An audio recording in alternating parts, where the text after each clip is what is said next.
प्यारे बच्चों, अस्सलामु अलैकुम वरहमतुल्लाहि वबरकातुहू। ये दर्ज हफ्तुम 7th का सबक है। सबक का नाम है श्रीनगर से करगिल तक। इसका हमने 2 हिस्से इसके हमने पढ़े थे। तो हमने ये पढ़ा था, मुख्तसरन मैं आपको ये बताऊं ताकि आपके जहन नशीन हो जाए और आप आगे वाला सबक आपकी समझ में आ जाए। हमने ये पढ़ा था कि लद्दाख के 2 ज़िले हैं, ज़िला लेह और ज़िला करगिल। और ज़िला लेह का सदर मकाम लेह है, यानी कैपिटल लेह है, और ज़िला करगिल का सदर मकाम करगिल है। और जब हम श्रीनगर से यहाँ से निकलते हैं करगिल के लिए या लेह के लिए, तो हम मुख्तलिफ़ तरह की गाड़ियों में जाते हैं। जब हम अपनी गाड़ी में जाते हैं तो हमारी गाड़ी गांदरबल और कंगन से होती हुई एक मशहूर सेहत अफ़ज़ा मकाम सोनमर्ग पहुंचती है। सोनमर्ग से जब हम आगे चलते हैं तो एक रास्ता, दाएं तरफ का रास्ता जो है वो जाता है तीर्थ स्थान, जो यहाँ हिंदू मज़हब का तीर्थ स्थान है, वहाँ जाता है। और बाएं तरफ जो है वो करगिल की तरफ जाता है। और उसके बाद कुछ दूर चल के एक जो है एक पहाड़ आता है। तो लद्दाख जाने वाली गाड़ियाँ जो हैं वो कुछ देर यहाँ सोनमर्ग में रुकती हैं। उसके बाद बालतल नाम का एक छोटा गांव आता है।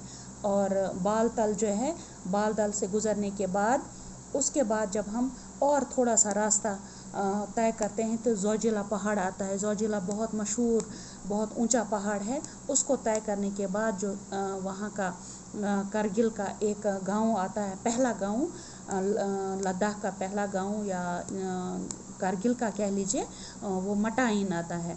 मटाइन के बाद जो मटाइन में हमें लद्दाख की तर्ज ज़िंदगी के कुछ नमूने हमें मिलते हैं। वहाँ से ये थोड़ा जोग्राफियाई जो है फ़र्क हमें महसूस होता है, क्योंकि हमारे यहाँ कश्मीर में जो पहाड़ होते हैं वो सरसब्ज़ शादाब होते हैं, लेकिन करगिल के पहाड़ जो हैं वो बिल्कुल नंगे होते हैं, यानी सिर्फ वो पत्थरों के होते हैं, उसमें किसी तरह के पेड़ पौधे नहीं होते हैं।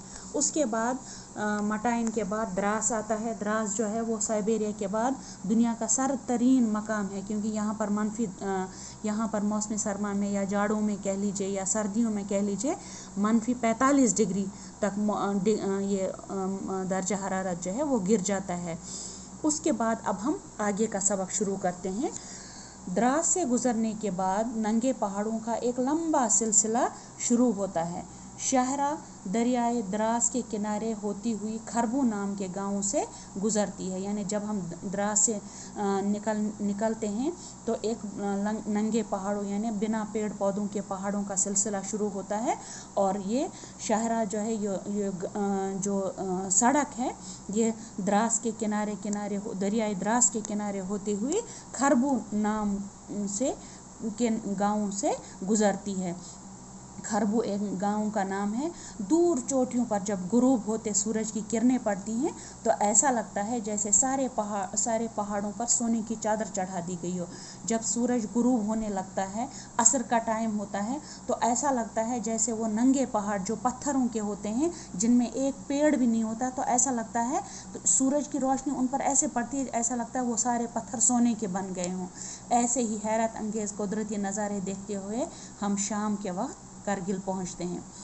लेह के बाद करगिल लद्दाख का सबसे ज़्यादा आबाद और बारौना कस्बा है। सबसे ज़्यादा आबाद तो लेह है, क्योंकि वो टूरिस्ट प्लेस है, वहाँ बहुत सारे लोग आते जाते हैं। लेकिन अगर कोई उसके बाद कोई आबाद इलाका है इन जगहों में से तो वो है करगिल।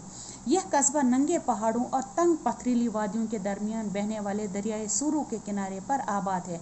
करगिल जो है वो दरियाए सुरू के किनारे आबाद है, इसीलिए इसे सुरू वैली भी कहा जाता है। करगिल की ऊंचाई सतह समंदर से कितनी है? तकरीबन 2750 मीटर। यहाँ की नाकाबिल काश्त ज़मीन, चूँकि यहाँ पर पथरीली ज़मीन है जो कि काश्त के काबिल नहीं थी, लेकिन जदीद साइंसी तरीक़ों के ज़रिए उस ज़मीन को भी काबिल काश्त बनाया गया है। करगिल की आबादी कई हज़ार के करीब है। श्रीनगर लेह शाहरा करगिल कस्बे के बीचों बीच गुज़रती है। जब हम श्रीनगर से लेह की तरफ जाते हैं गाड़ियों में, तो ये जो है श्रीनगर लेह शाहरा करगिल قصبہ کے بیچوں بیچ سے گزرتی ہے، یعنی یہ سڑک سری نگر اور لیہ کی سڑک جو ہے وہ کرگل قصبے کے بیچ سے گزرتی ہے۔ سری نگر سے لیہ جانے والی اور لیہ سے سری نگر آنے والی اکثر گاڑیاں رات کو کرگل میں ہی ٹھہرتی ہیں، جس سے اس جگہ کی رونق میں اضافہ ہو جاتا ہے۔ کیونکہ اگر ہم جیسے شام میں پہنچتے ہیں، ہمیں کرگل جانا ہو، اگر ہم شام میں پہنچتے ہیں تو ظاہر سی بات ہے ہمیں رات کو کرگل میں ہی ٹھہرنا پڑتا ہے، یا وہاں لیہ سے جو گاڑیاں آتی ہیں وہ بھی ان کو بھی کرگل میں ٹھہرنا پڑتا ہے۔ سیاحوں اور دیگر مسافروں کی آمد کی وجہ سے یہاں کئی ہوٹل اور بازار وجود میں آ گئے ہیں، یعنی یہاں پر جو سیاح آتے ہیں یا دوسرے مسافر آتے ہیں جن کو کرگل میں ٹھہرنا پڑتا ہے، اس کی وجہ سے کئی ہوٹل اور بازار وجود میں آئے ہیں، جس کا اچھا خاصا اثر یہاں کی معیشت پر پڑا ہے، لوگوں کے روزگار میں بھی اضافہ ہو گیا ہے۔ تو آج کا سبق بس اتنا ہی، کل انشاءاللہ ہم آگے کا سبق پڑھیں گے، تب تک کے لیے اللہ حافظ۔